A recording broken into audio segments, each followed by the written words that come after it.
saya seperti ini. Agar apa? Agar saya bisa belajar ikhlas. Dengan melatih seperti inilah, maksudnya kumal, dekil. Saya sudah alhamdulillah udah ada beberapa orang memanggil saya gila. Saya beli makanan juga disebut apa? Nggak dikasih, nggak gayanin. Iya, dikecilin lah gitu. Kecilin. Bahkan ya ada beberapa toko yang bilang oh enggak. Nah berarti, saya nggak tersinggung. Berarti saya sudah mulai mendekati belajar Ikhlas. Bukan saya ini ikhlas ya, saya belajar untuk menjadi orang yang ikhlas.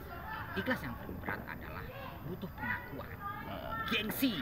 Contoh, maksa-maksain kredit VCX, mal kredit. Iya. Hanya butuh pengakuan, hanya butuh gengsi, prestisius lah ya. Iya. Sampai ngutang ini, ngutang itu. Nah itu gengsi, egoistik, egosentrik. Jadi artinya belajar ikhlas ini sifatnya universal.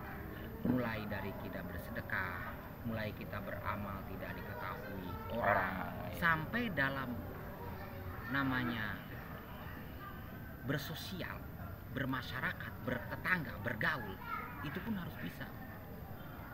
Ya termasuk dalam hal berpenampilan. Gitu. Jadi kalau dia sudah mampu seperti itu, ya itu.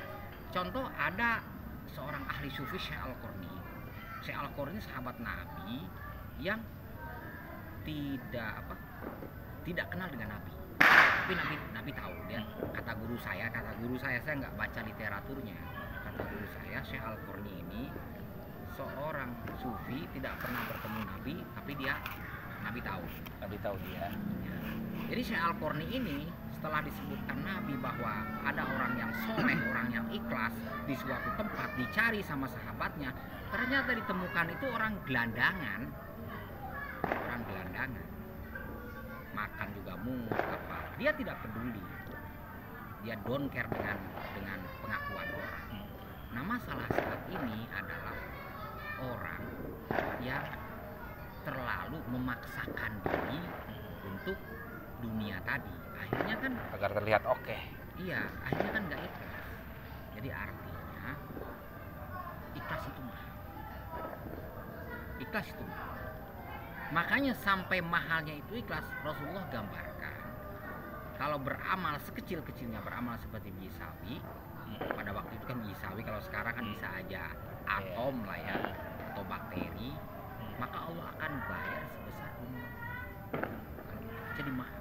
Sehingga kata Allah, iblis itu tidak akan mampu menggoda, menjerumuskan, atau membawa manusia ke neraka bersama iblis laknatullah alaih, karena orang ikhlas tadi, karena ikhlas mahal.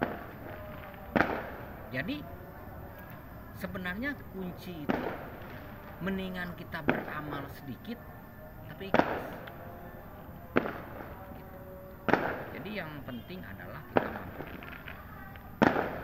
ikhlas. Nah cuman itu perlu proses, perlu pembelajaran.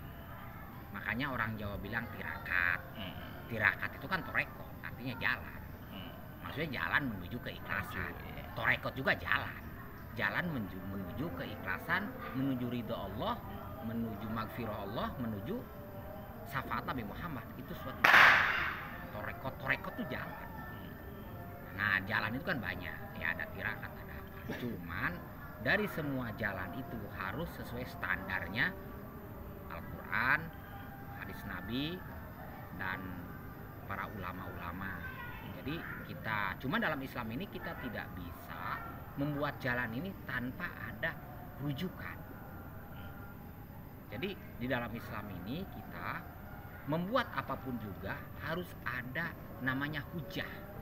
Hujah itu literatur atau barometer. Hujahnya itu harus kepada acuannya Al-Quran, hadis Nabi, gitu, dan pendapat-pendapat para sahabat. Ya ada yang ijma itu kesepakatan, konsensus. Jadi orang itu terkadang mempelajari itu terlalu jauh, tidak dari yang sepele-sepele dulu, yang kecil-kecil ya. harusnya yang kecil-kecil. Jadi kayak kita ini, kayak kita semua ini, mungkin kalau dibandingkan dengan orang-orang kaya kan kita nggak ada apa-apanya lah ya. Tapi kalau kita ikhlas, kita udah punya nilai. Jadi kita punya nilai plus. Jadi yang penting beramal itu ikhlas. Tak ikhlas itu tidak serta-merta datang. Perlu proses pembelajaran. Betul. Nah, biasanya makanya Imam Al-Ghazali, dia tuh seorang mufti, seorang hakim di pemerintahan Abbasiyah di Baghdad pada waktu itu.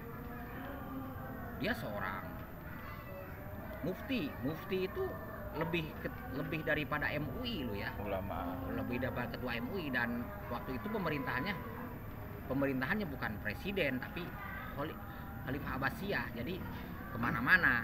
Nah, dia karena di pemerintahan itu banyak orang-orang yang enggak ikhlas, kubudunnya, dia ujlah. Ujlah itu bukan hijrah, bukan. Ujlah ini mengasingkan diri ke suatu tempat. Ujlah namanya. Dia mengasingkan diri. Dia merenung di situ. Ya, kalau bahasa sekarang survival lah. Dia ujlah, barulah dia merenung, membuat kitab filsafat, pencarian Tuhan begitu.